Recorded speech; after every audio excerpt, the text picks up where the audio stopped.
खुलुमबाय बे बड'लेण्ड इंखं टेलिभिजन दिनैनि रादाबखौ फरायदों आं प्रनय दैमारि दिनैनि गाहाय रादाबआव दङ सापागुरिनि हिमालय हटेलाव इपिपिएलनि सिडब्लिउसि मेल जथुमदों बिटिआर ओनसोलाव माब्लाबाबो गेना खान्थिखौ खाबु होआ बुंदों राकेश ब्रह्म मुस्लिम फरायसा आफादा विधानसभा बिसायख'थियाव इपिपिएलखौ मदद खालामगोन कंग्रेसआ मोनबा ग्यारान्टिनि जात्राखौ जागिरदनिफ्राय जागायबाय गिबि खोन्दो बिसायख'थियाव 10 बिजाथिफोरनि नमिनेसनआ नेवसिजादों बरपेटायाव ब्राउन सुगारजों लोगोसे 2 ड्राग्स पेडलर हमदों फैगौ 26 मार्च खालारखालि भारत बन्द फोसावदों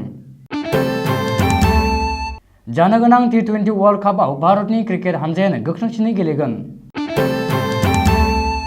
दिनेश भिजनआ प्रडिउस खालामनाय रुहि सावथुना मैया रिलिज जाबाय दानिया आबुं रादाब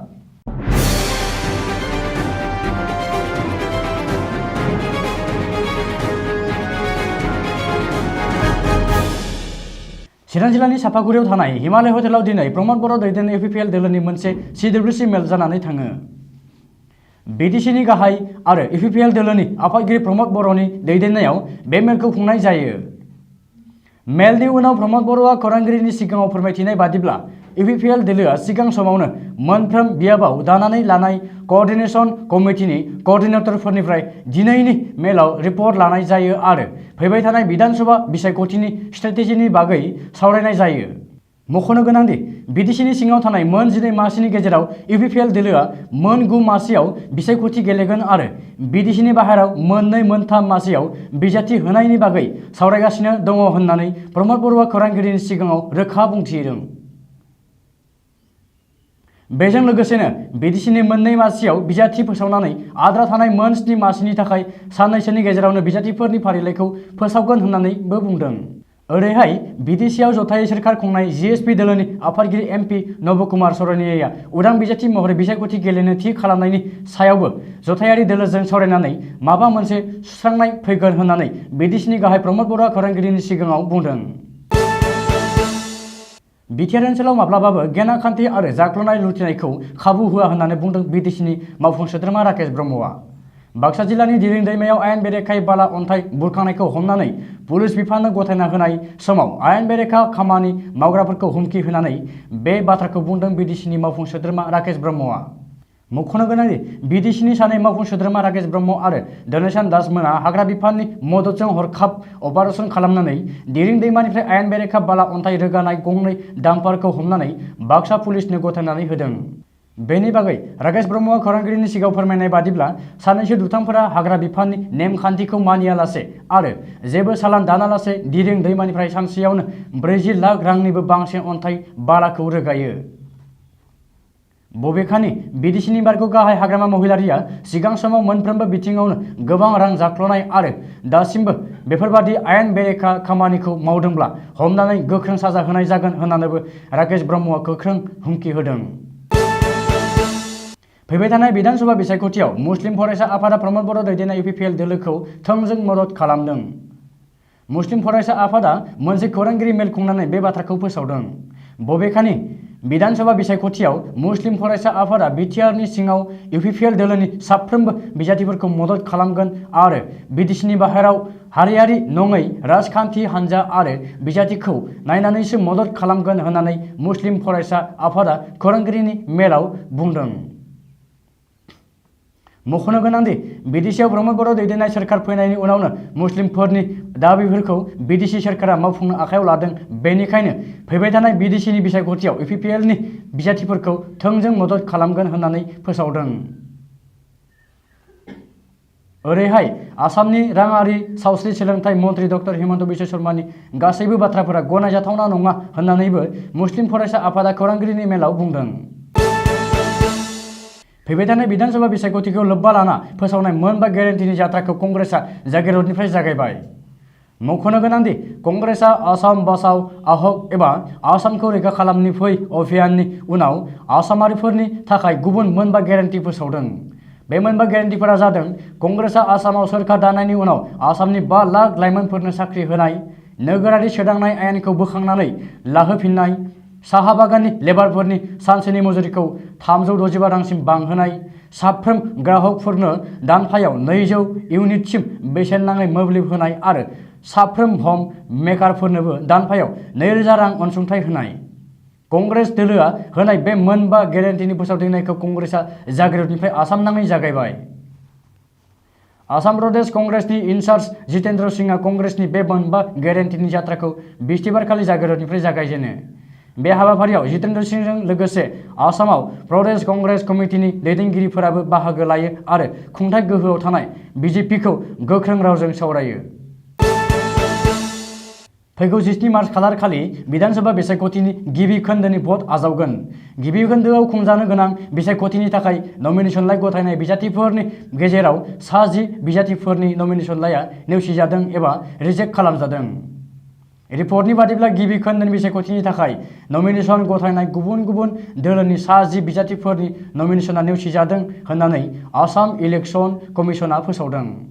फोरमायनाय बादिब्ला नमिनेसन नेवसिजानाय गुबुन गुबुन दोलोनि बिजाथिफोरा फारियै बड'आ बियाबनि बिजेपिनि बिजाथि अरुप कुमार सइकिया, रुफिहाटनि उदां बिजाथि रकिबुल इस्लाम, मरियनीनि एजिपिनि बिजाथि अलक कुमार घोष, आमगुरिनि उदां बिजाथि धर्मेश्वर घाटवार, मरानि उदां बिजाथि जितु दिहिङिया, साबुआनि उदां बिजाथि सन्तोष कुर्मी, तिनिसुकियानि एपिआइनि बिजाथि फागु खारिया। मख'नो गोनांदि गिबि खोन्दोआव खुंजानो गोनां मोन 47 बियाबनि थाखाय 284 सा बिजाथिफोरनि नमिनेसनआ गनायथि जादों होननानै बिसायख'थि आय'गआ फोसावदों। बरपेटायाव गोबांथार बिबांनि ब्राउन सुगारजों लोगोसे सानै ड्राग्स फालांगिरिखौ पुलिस बिफाना हमनो हादों। बरपेटा पुलिसआ हमनो हानाय सानै ड्राग्स फालांगिरिखौ आसिफ आली 19 बोसोर आरो जाकारिया आहमेद 19 बोसोर होननानै सिनायथिनो हादों। हमजानाय ड्राग्स फालांगिरिया बरपेटा जिल्लानि ताराबारि पुलिस थानानि बेन्दोंआव थानाय गनकपारा गामिनि। पुलिस रिपर्ट बादिब्ला बिस्थिबारखालि मोनाबिलियाव बरपेटा पुलिसआ अपारेसन खालामनानै बे सानै ड्राग्स फालांगिरिखौ हमनो हायो आरो बिसोरजों लोगोसे गं 26 प्लास्टिक कन्टेनार ब्राउन सुगार हमना मोन्दों। फैगौ 22 मार्च खालारखालि फोसावदों भारत बन्द'। बेखौ फोसावदों मोनथाम बिलनि हेंथायै समायक किसान मर्चा आबादारिफोरनि इउनियनआ। मख'नो गोनांदि आबादारिफोरनि मोनथाम बिलनि हेंथायै सोमावसारनाया दान मोनब्रै जासेयावबो भारत सोरखारा दासिमबो जेबो राहा खालामनानै होयैखौ नुनो मोननाय जादों आरो पेट्रल, डिजेल आरो गेस सिलिन्डारजों लोगोसे माखासे माने गोनां जानाय मुवा बेसादफोरनि बेसेन बांग्लाबनायजों लोगोसे माखासे सोरखारि मावख'फोरखौ सोरखारि नङै खालामनो थांखि लानायनि थाखाय भारत सोरखारनि हेंथायै सोमावसारगोन आबादारिफोरा। मोनथिनाय जायोदि मोनथाम फार्म बिलनि सायाव सावरायनायजों लोगोसे मोनबा रायजोआव जानो गोनां विधानसभा बिसायख'थियाव बिजेपि दोलोनि हेंथायै केम्पिं खालामनो थिरांथा लादों मैयानि जालांनाय समायक किसान मर्चानि सावरायमेल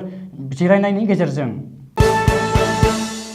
दासान्दि भारतनि क्रिकेट हानजाया गोख्रोङैनो गेलेगासिनो दङ। बेखौ नोजोर होनानैनो बे बोसोरावनो खुंफुंजानो गोनां T20 वर्ल्ड कापआव भारतनि क्रिकेट हानजाया गोख्रोंसिन हानजा जागोन होननानै फोसावदों जस बटलारआ। बे बाथ्राखौ ब्रिटिश मिडियानि गेजेरजों सावरायलायनायाव बुंथिनानै होदों जस बटलारआ। मोनथिनाय जायोदि जस बटलारआ भारतआव गेलेनो फैनाय इंलेन्ड हानजानि सासे लेङाइ केप्टेन। जस बटलारआ फोरमायनाय बादिब्ला मुलुगाव गोबांथार गोख्रों क्रिकेट हानजाफोर ओंखारदोंब्लाबो मोनफ्रोमबो क्रिकेट गेलेनायावनो गोख्रोंसिनै गेलेबोनो हादों भारतनि क्रिकेट हानजाया आरो जानो गोनां T20 वर्ल्ड कापआव भारतनि क्रिकेट हानजायानो साबसिनै गेलेनो हागोन होननानै फोरमायथियो।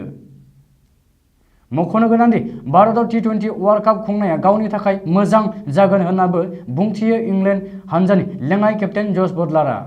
मोनथिनाय बादिब्ला फैगौ रबिबारखालि मोनबा मेच T20 सिरिजनि गेलेनाया भारत आरो इंलेन्डनि गेजेराव जागायजेनगोन होननानै सुलुङाव फोरमायनाय जादों। मैया एबा 11 मार्च खालि रुहि सावथुना रिलिज जाबाय। बे सावथुनजोंनो सावथुन मेकार हार्दिक मेहताया सावथुन मुलुगाव फैफिनबाय। बे रुहि सावथुना मेडक फिल्म्स बेनारनि जोहै दिनेश बिजानजों प्रडिउस खालामजादों। मोनथिनाय जायोदि बे सावथुनानो लकडाउन जानायनि उनाव रिलिज जानाय बयनिख्रुइबो देरसिनथार सावथुन। मोनथिनाय बादिब्ला जाह्नबी कापुर आरो राजकुमार रावनि रुहि सावथुना गिदिरथार पर्दानि गेजेरजोंनो फोसावजादोंमोन। बे सावथुनाव राजकुमार राव आरो बरुण शर्मामोना मोनसे लकेल निउज पेपारनि रिपर्टारनि फाव खालामदों आरो बिसोरखौनो किडनेपिंनि फाव खालामनायखौबो बे सावथुनाव नुनो मोननाय जादों। मख'नो गोनांदि बे सावथुनखौ हार्दिक मेहताया बिथोन होनायजों लोगोसे मृत्तिक लांबा आरो गौतम मेहरामोना सल'खौ लिरदों। बेनि माखासे मिनिथाव बाथ्रासालिफोरखौ थिसनदों मृत्तिक लांबा आरो गौतम मेहरामोना आरो बे सावथुना कमेडि महरै जाफुंसार जानायखौबो नुनो मोननाय जादों। सुलुङाव फोरमायनाय जायोदि मोनसे फिसा सोहोर बागरपुरनिफ्रायनो जागायजेनो सावथुन रुहिनि सल'आ। दिनैनि रादाबा एसेनोसै, गोजोन्थों।